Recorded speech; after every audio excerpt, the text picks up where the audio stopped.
Hello and welcome to the Beermen Fan TV after San Miguel has been Guiao'ed again, which means they lost again on game number 3 against Rain or Shine, Alaska Painters. Final score 111 to 106 in favor of Rain or Shine, Alaska Painters. What a disappointment game once again. It should be a full throttle game for the San Miguel Beermen, but we failed once again, and Chris Ross once again almost giving a technical foul just like in game 2.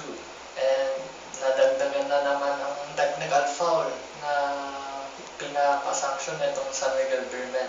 Nakakadismaya.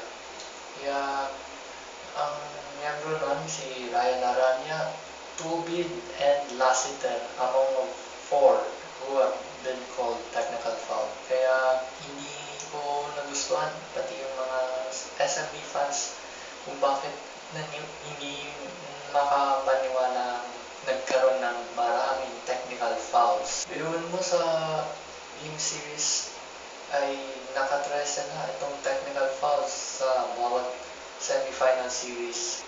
Kaya kailangan bawas-bawasan muna sila sa sanctions para hindi sila masuspend itong SMB players sa next 4 games. Kaya hindi mapapabigo sa mga Beermen fans.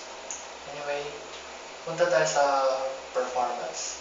Maganda yung performance ni Junmar Pardo with almost 40 points na lang. Double-double muli na naman. At he's still on the top player and the best player of the conference in the Philippine Cup.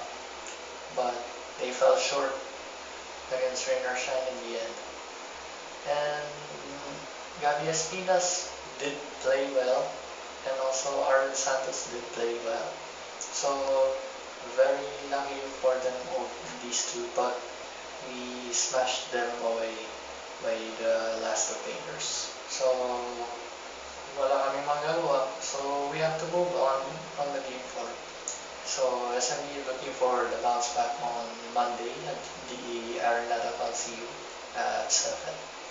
Anyway, that was tell us comment section below, and we will give you another review shot on the post-match review on Monday night, right after Game 4, the best of semi-final series between SMB and Rain or Shine.